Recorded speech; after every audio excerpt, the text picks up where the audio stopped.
Hello and welcome to the Geeks Review. I'm Royce. I'm Jacob. Jacob, it's been a while since you were last on the Geeks Review. Jesus Christ, when did Jigsaw get in the room? You need to fulfill your obligation to the show. You need to review the Saw movies.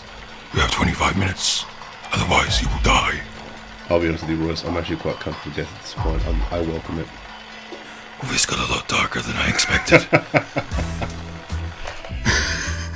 Yes, the Saw movies. Yes, Spiral, we believe, is now out in cinemas, or at least it is around the world. I'm not actually sure if it's out here in Australia. Probably should have checked. Couldn't say, I don't really keep up with current movies these days. But because obviously, well, same reason here, we're going to talk about the Saw movies as a whole. Now, Saw kind of defined the horror genre during the 2000s. I think from like 2004 to about 2011, there was like always a Saw movie in theatres at Halloween. And the film series kind of went from being a Seven-esque thriller to being, well... Gore porn, torture porn. So, how familiar are you with the series? Reasonably so. I haven't watched them for a while, but I have watched the first one quite a few times, and I do remember pretty well the rest of them. Obviously not Spiral, but that goes without saying. Yeah, I've seen the first two, and sort of seen videos online about, all the other ones, and I guess kind of laser focused then on the first one, because I think the first one is itself quite a good film. Oh, the first one was good. The rest, less so. Yeah. Do you think we'll go spoilers? Because I think it's one of those things where even to this day, I think, people don't know the twists and the turns, and going in not knowing them really helps enhance that experience. I think it's fair to just put a spoiler warning at the start of the video. Yeah, okay then. Spoiler warning for the Saw film and the Saw films as a whole. So, yes, these films were devised by a pair of Australian filmmakers, James Wan and Lee Whannell. Lee Whannell stars as Adam, who's a man who wakes up in a bathtub in a grimy bathroom. On the other side is Dr. Gordon, played by Carrie Elways of Robin Hood Men in Tights, was it? As well as, The Princess Bride. Classic movies. And they try to figure out how the hell they got there and how the hell they can get out. And the film is mostly made out of flashbacks, and the two of them chained to either side of the wall, kind of realising that maybe they have to make the ultimate sacrifice and saw off their own leg in order to escape. It does have an excellent amount of tension, quite masterfully done, which you will see less of as the movies progress. Yeah. I'd learned that the sawing of the foot is actually inspired by the end of the original Mad Max. That makes sense. Yeah, one of Toe Cutter's gang is caught, and Max chains him up and tells him, cut your foot off or cut through the pipe, and the foot will be quicker or you'll blow up, basically. Max is a rough guy, but his heart's in the right place. We should probably do a Mad Max Day once. Oh, I'm down for that. I love Mad Max. Yeah, and they're working on a new one at the moment. Yeah, that'll be good fun. I really enjoyed Fury Road, so fingers crossed they do well the sequel. Yeah, did Anya Taylor-Joy, what did she win? She won a BAFTA or something.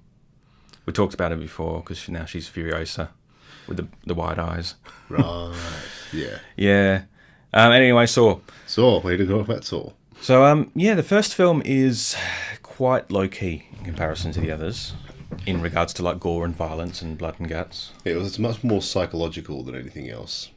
Obviously, being about the mentality of these two men trapped in a gross bathroom, interacting, verbal sparring, deciding who's going to do what, when they're going to live, are they going to die, flashbacks, the setup, great twists at the end, all very, very well shot and very interesting, very well acted as well. Carrie Elways is always nice to see. Yeah, I think they're both really good in it. They do an excellent job of really raising the tension. And then, spoiler alert, for the first movie, this is the big twist at the end. If you don't want to hear it, just skip about 20 seconds. Turn off your radio. The dead body between the two of them is, in fact, Jigsaw himself. The killer. Yes. He had faked his death and pretended to be a body just so he could get off on the tension. And the actor himself was lying there on the ground. Oh, yes. For all those days, because they couldn't afford a dummy. Yes. Excellent work, though. Spoilers over on that front. Sorry for that. Ramble. Just give people time to come back. Anyway, so it was compared to Seven, which was a David Fincher film with Morgan Freeman, Brad Pitt. Which I think comparing to Seven's a bit of a stretch. Seven is one of those classic thriller tension movies. Hard to match, but Saw does have its own certain charm to it. It is in fact a good film in its own right. Yeah. I think I've seen Seven, so you've seen Seven. Oh, yes. Yeah. So I won't go slagging Seven off. Well, you can if you don't like it. It's all about taste. Seven was... It's funny, I actually saw Seven like only a few months before the whole thing about the baddie in that film came out. You know, Mr. House of Cards himself. Oh, Kevin Spacey. Yeah. We really should have seen it coming. Yeah, true. It was there. Like a lot of things. Unfortunately, the kids saw him coming. Oh, no.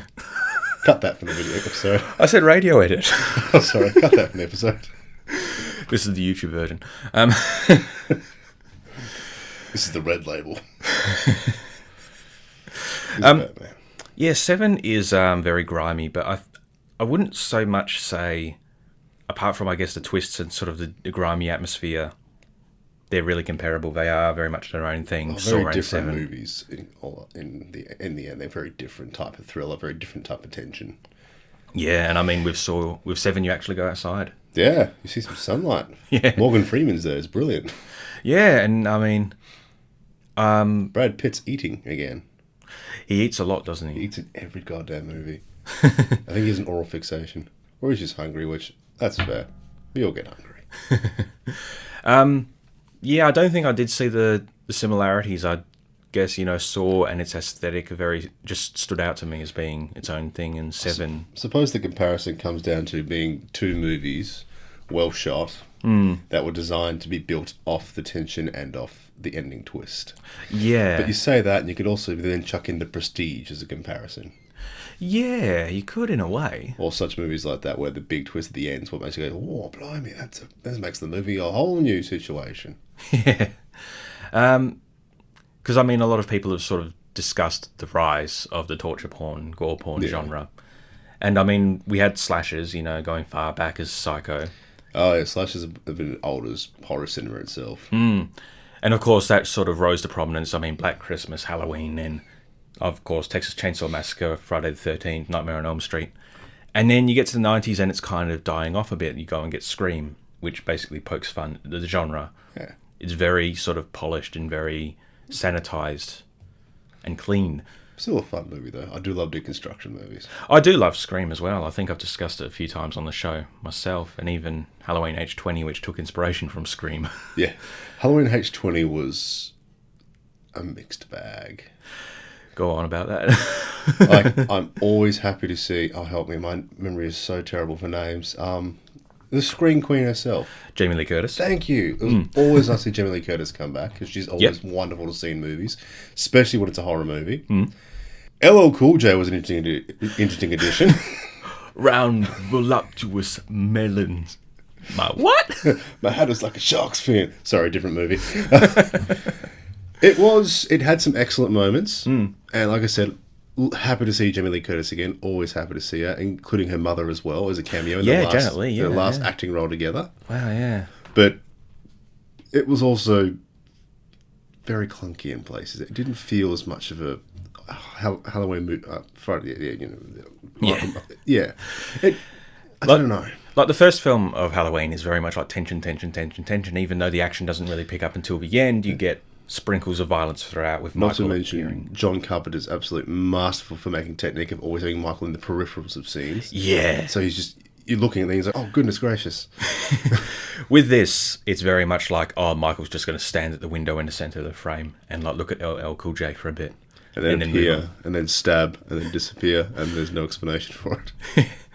And I do like the scene as well when they're fleeing Michael, the chase has really begun, and Laurie goes and opens up the closet, and it's a closet, and Michael comes around the corner and a bloody handprints all over the wall and all over the door. So he opens it and he starts like rifling through, and she comes up behind him and whacks him over the head with a fire extinguisher. It is lovely seeing Jamie Lee Curtis play the old switcheroo on Michael Myers. That's always good to see. And then the camera follows her as she runs up the hall and rescues her son and his girlfriend.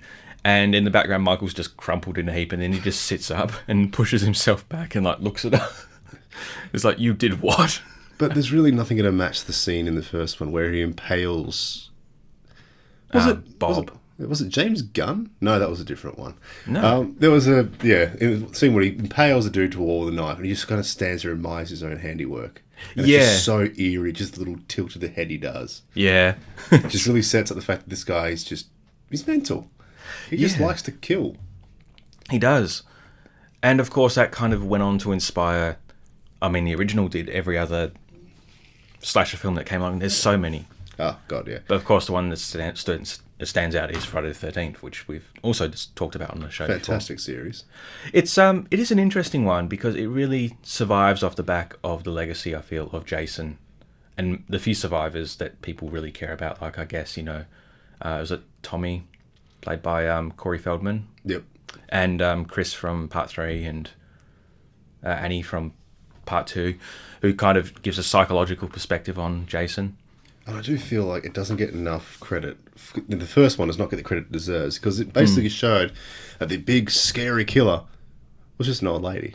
It is that. I think that's a really great twist. Awesome. You don't see that anymore. It's always this big, hulking brute or something dark. But it's just this mad old bat who's like, oh, my son died. I'm going to kill everything.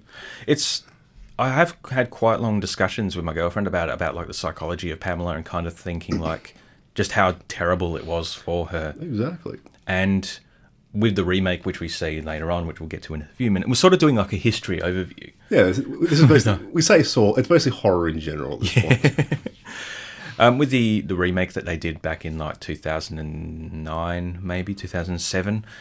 No, 2009.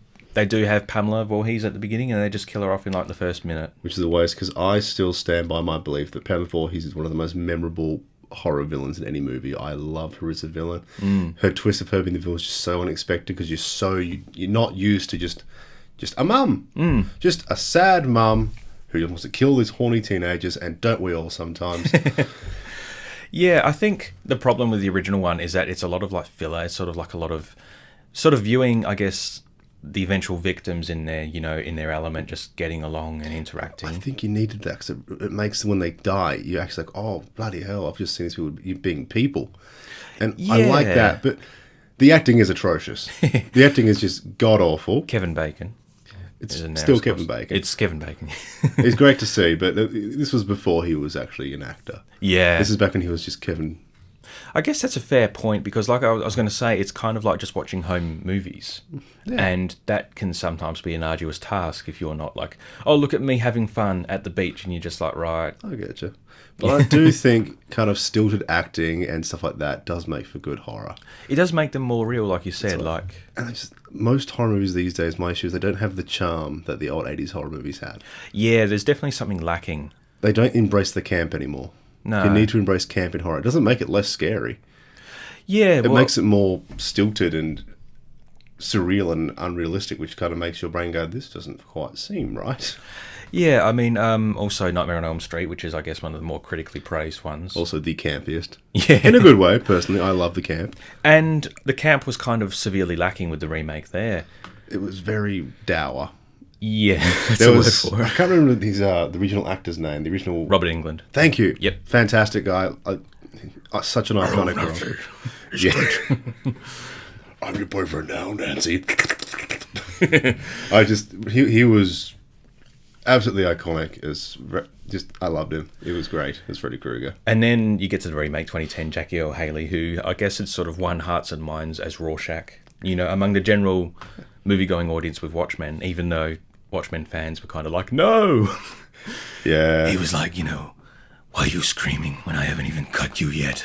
At the expense of potentially alienating all my comic book friends. I'm never a big Watchmen fan anyway. It's always a bit pretentious for my tastes. It can be, to be Frank fair. Miller's very on himself. It was Alan Moore, that one. Alan Moore. Oh, it is too. Even worse. Weird-ass pretentious space wizard. No, you can't say that. I just did. Fight me, comic book fans. I just took down your god. Well, I guess, he sort of got overhyped. He I did. don't think it was Frank Miller. That's Sin City. God, I'm an idiot. Yeah, Frank Miller is 300 in Sin City, who I is actually his like own... Frank Miller. Well, I mean, he's also a pretentious bit of a... He's his own nonce, but- band of, his own batch Weird. of weird, yeah. I just get my weird comic book writers mixed up. They're not Neil Gaiman. What do I care? I haven't actually read any of his stuff. Oh, you're missing out. But Neil Gaiman's fantastic. Now that I've said that and said I hate Alan Moore, I'm going to get crucified when I go that time. But fight me. Has Alan Moore written for Doctor Who? No, he hasn't. That's why he sucks. Did Alan Moore write Sandman? No. That thing that just basically defined the goth scene. Good Omens, actually. We should get around to We reviewing should. that. Fantastic book, fantastic series. I've still not seen it, but I got the Blu-ray, so... Well worth the watch. The actors are great. David Tennant and... Oh, for sure. And... I'm going to throw in a so mini bad review at here. There's a TV show called Staged, which is on ABC iView. It stars David Tennant. Oh, excellent. I love it. And- Martin Sheen, that's the name. Fantastic. The idea is that they were due to do a play, but COVID happened, so they're stuck at home talking over Zoom or Skype or whatever. And it features cameos from like their partners and various other actors like Samuel L. Jackson, Judi Dench via Zoom. And yeah, it's just basically them sort of riffing off each other. And if you love them, I mean, they're both great, and it's just sort of fun to see these two relaxed and interacting with each And other. they do have fantastic chemistry. Yeah. You can tell they're both people who love the art. They just love what they do. And you can always see that come across in movies. Does he have his Scottish accent in this? He does, yeah. Oh, thank God. He does. That was the biggest crime in Doctor Who, if you ask me. They didn't let David Tennant keep his Scottish accent.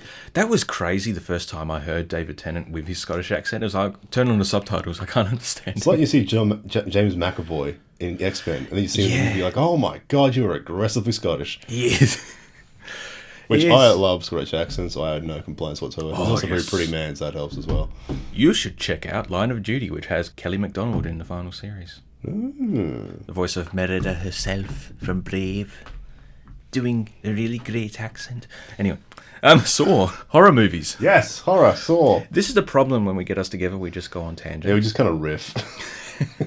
Well, to be honest, Saw is one of those films where it's kind of like you need a visual to kind of go like, hey, check out this awesome scene. But since we're on the radio, we can't really do that. Yeah. And to sort of discuss the series at length and the twists and the turns, which we've cut out from the radio version because I sort of think that's something we need to preserve. You can't even experience that yourself, except that one spoiler warning I gave earlier, but you just skip that. So, yeah, I mean, with Saw, going back to that very quickly, well, it's the topic of the show. Some people have said like Saw feels like it was a reaction to kind of the big event that happened, 9/11. And that sort of made everyone go like, wow, life sucks and everything's so is all artificial and, sanitized, and let's get some grubby griminess into our media now. Which then led to just horrific torture porn, which Yeah. kind of a weird segue between 9/11 to I've Trap heard- Jaws, but sure. Yeah, I've heard people say it's like, just the artificiality of like, scripted sitcoms, and then sort of, I mean, there's a show I've seen called Kenny versus Spenny. Have you ever heard of it? I have heard of it, haven't seen it myself, but I've heard of it. I might have told you about it, to be honest. Possibly. Yeah. And it's kind of, to say it's like Jackass is kind of, does it a disservice because it's about these two guys who fight each other in like competitions, and there's a lot of swearing, there's a lot of nudity, male nudity. But like the guy who was behind that kind of said like, well, after that big event, people kind of wanted something that was a lot more raw and a lot more real. And even though it is scripted, it is a lot more grubby and grimy and real. Yeah. And I guess, maybe maybe Hostel, which I guess was a lot more torture. It was just basically torture porn, nothing else. Hostel. That was just straight up torture porn. And then Eli Roth has gone on to do other things like The House with the Clock in its Walls. Eli Roth's a concerning man. But yeah, the first Saw, it's kind of a strange leap to go from thriller to utter gore and violence and such. Yeah, it was kind of jarring, really, because the first one didn't actually have all that much gore. It had the smatterings of gore through it, but it was never about the gore porn. It's funny I said no blood and guts, but actually blood and guts is the main thing in it. Yeah. I mean, Amanda, who has to dig into the stomach of her supposedly dead, cellmate to retrieve the key to get this contraption off her head that will rip her head open, and the guy is just anaesthetized and he's still alive as she's like digging into him. Reminds me of the story about a man who He had quite intensive surgery, right? And they had given him this paralytic drug so that he wouldn't move, twitch and move. They forgot to anaesthetize him. So the entire surgery, he was conscious and felt everything. He couldn't speak or move. Oh, dear. Sadly, he did end up ending his own life a few months later. Oh, man. From the trauma of it. So if you get in the surgery, always make sure to say, if you don't anaesthetize me, I will come back from the dead and haunt you. Yeah. Wow. Or get a good anaesthetist, please, for the love of God. Yes. We need more in the world, I think. Why don't we have that in more horror movies? That's just terrifying. It's interesting you can have some, operations, I guess, like, cesareans where the patient is, like, still conscious, but then other things, it's sort of like, knock me out, we're going to... And there was that violinist who was having brain surgery and just play their violin the whole time. Yeah. I mean, they couldn't feel anything. Apparently that's a thing in Saw 3 where there's a quite intense surgery scene on Jigsaw himself, and they could show all the gore there because it was medically accurate. So you get quite harrowing scenes. Yeah, you get a free pass if you make it medically accurate. Because that's educational. Oh God, a G-rated film with brain surgery within. Which also reminds me of that one scene from was it Red Dragon? Oh, it was the not so good Hannibal Lecter film where it was Hannibal itself. Yeah. Spoiler alert for this one. A bloke's getting his brain eaten while he's still alive. You just cut the top of his scalp off, just picking away at his brain, making him get dumber and dumber, do stupid stuff. It's a ridiculous scene. It completely kills any kind of tension and momentum in the movie, and it's dumb, but it is hilarious. It's one of those things where you feel a bit squeamish because it's a brain. Yeah, exactly. It's like a human brain, but it's sort of like, this is just weird. Well, when you think about it, all we are is a brain. So you see a brain getting eaten, you're like, that's just all we are. I don't like this. No. It was Ray Liotta in that scene. That's right, yeah. Yeah. Saw, yes. So yeah, this series obviously got more gory, got more convoluted as it went on. Like, trying to... Like, if there was a plot hole in one, they would go back 4 movies later and try to explain it. It got to the point where it just became silly. The convoluted, over-the-top plot twist, it just started to feel contrived. And then they did Jigsaw, like, 4 years ago, which apparently revealed it's part of the canon and takes place partially before the original Saw film. Yeah, look, as much as I enjoy the movies, if you're going there for a coherent plot that makes sense, you're going to be disappointed. They do tie it all together, but I wouldn't say they do it well. It's sort of one of those things like, but at what cost? Exactly. It just kind of takes away from the charm and the, wow, this is really cool, the first movie too. Okay, now it's just torture porn with an over-the-top, convoluted nonsense in the background that no one cares about. And I think with the first film, like, there were a lot of things, like, I mean, Adam wakes up submerged in the bathtub and people are, like, saying he wasn't just chucked in because the water's still. Like, I just think, maybe he slipped in. There's some reason why, I think, in Saw 3 or 4 that explains why that's the case.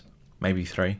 But it's like, yeah, it's not necessary, Also, water just kind of stops moving after a while. Yeah. Could just popped him in there and he just didn't wake up yet. Yeah. Like, I think, maybe they put him in and then they left the room and closed the door, and then he sort of slipped in and then woke up because he couldn't breathe, Well, that makes sense. And then you don't need to show the explanation, though. And then people laser focus in on those criticisms with the original one.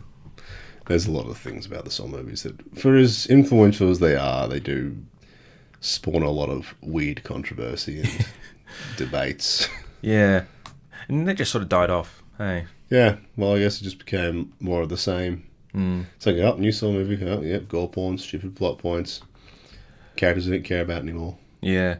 Paranormal Activity was actually the big horror film that really took over the mantle for a few years, and I think sort of supernatural horror kind of took over more. And I do enjoy supernatural horror, but a lot of those movies are also pretty underwhelming. Insidious and all that, which was actually made by the guys who did the first Saw. The first Insidious I thought was quite good. I really enjoyed that one. I need to watch that one, actually. The sequel was not as good. And then all the movies that spawned off, like the Annabelle, the Conjuring series, they just rely so much on just jump scares and loud noises and nonsense like that. And even then, the one time they get a really awesome character design, they use it for 30 seconds and never use it again. Oh, which one was that one? I can't think of his name. He's the bloke in the red suit out from the massive mouth and the umbrella. Oh, I've never seen him He before. looked. He was a really fantastic design. I love that design. He shut up for like once, and then you never used him again. And then the nun got used to death, I guess. Hey? Yeah, and the nun just wasn't really that scary. Yeah. Not against the nun. The actress who plays her is awesome. She's done a lot of great horror roles. She's fantastic in everything she does. They just didn't do a good job of the Mulholland Drive. She was in. Yeah, she was horrifying in that. That's such a weird scene. That one, eh? It is, but I think that really she pulled off that scene really well. Was Insidious the one with Patrick Wilson and Vera Farmiga? Yes. Right. And I've loved Patrick Wilson since Phantom of the Opera, so I'm always happy to see Patrick Wilson. There was a film I saw very recently called Hard Candy. I believe it's on Stan. And he plays an internet predator. And Oh, it stars that's uncomfortable. young Elliot Page as a girl which he grooms online, and they meet up. And when he gets her back to... I say her because character's a woman. Yeah. When he gets her back to the house, this young girl, she reveals that she may not be completely as innocent as she looks. Ah, the old switcheroo. Yeah, so it's kind of torture porn. It's kind of like leaning into some of the Saw aesthetics and, you know, the remake aesthetics, but it's not super, you know, that it's more about tension. It's more about that than the actual blood and the guts and the gore. Yeah. But it's really good. And I Nice. recommend checking it out if you want something that's kind of twisty and dark. Always fun. But anyway, I think that makes it for the show. You have survived, Jake.